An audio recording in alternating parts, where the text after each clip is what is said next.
Unbelievable. And it seems to be a bottomless pit. I mean, they're seizing the entire economy, manufacturing, the carbon tax. Where does it end?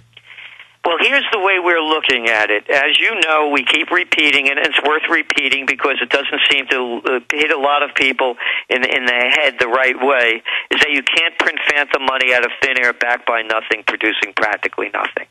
We're now looking at the dollar taking another hit against a basket of currencies. Gold prices are back on the rise. We heard from China, Russia, India, Brazil. They all want to bail out of the bucks. So where is it going?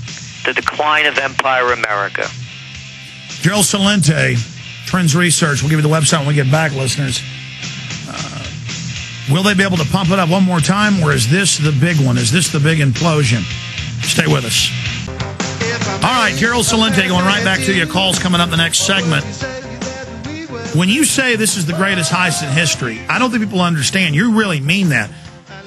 23.7 trillion, and they're grabbing every sector of the economy. And the green tax, the carbon tax allows the bureaucracy. I have the bill that they passed in secret, now public. As you know, I want your take on that. Allows federal agencies to raise taxes on toilet paper, beef, everything. I mean, this is government becoming God. You call that fascism, don't you? Go ahead. Well, the merger of state and corporate powers, according to Mussolini, is called fascism. So if it quacks like a duck and walks like a duck, let's call it a spade a spade. It's fascism. And to pick up on the second part of what you were saying, and I was saying, was that first they went through this whole scheme of the money printing. Well, that's going to run out, as we're seeing now with the diving of the dollar and other countries looking for new reserve currency. So the next scheme is to tax the people to death. And whether it's hassle taxes, again, current events form future trends. Pick up today's USA Today. Look at the parking ticket numbers that they're putting out there. Boy, if you jaywalk, they'll give you a ticket. Spit on the street, but rob the country blind, you can get an award for it, or they'll make you a Treasury Secretary. So the scheme, Alex, is after the printing game runs out, it's the tax to death game. And this whole thing, this whole notion of too big to fail, who came up with that one?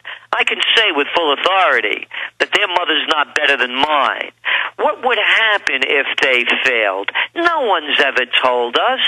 But yet we hear from Henry the Don Paulson at the last House Oversight meeting saying, quote, Our responses were not perfect, but I am confident that they were substantially correct and that they saved this country from great peril. Oh, well, look at how this psychology works. They can rape, they can steal trillions. They engineered the crisis on record, and then they're the savior. And if you don't give them what they want, they'll declare martial law, as Paulson threatened last year. Now there's been articles in the news, as you know, Gerald, saying how good it was he threatened martial law and how he's above the law and how the private Federal Reserve is above the law. The president isn't, the Congress isn't, the courts aren't, but they are, because they're the Eddie Haskell bankers.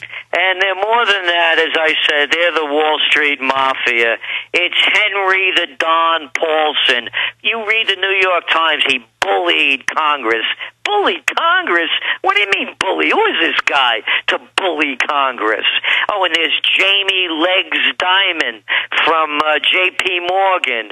And there's, who's that guy from Citigroup that would put this whole grand scheme together?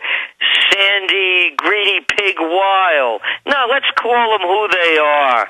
They're robbing this nation blind. And the people are either drugged, we have gone from the home of the brave to what's happened to this country, that we have become so subservient and so federally dictated. We're not free and we're not brave as a nation. You know, people can make fun of the French all they want, but boy, the French got it down. Look what happened when that company was trying to shaft the employees out of their severance pay.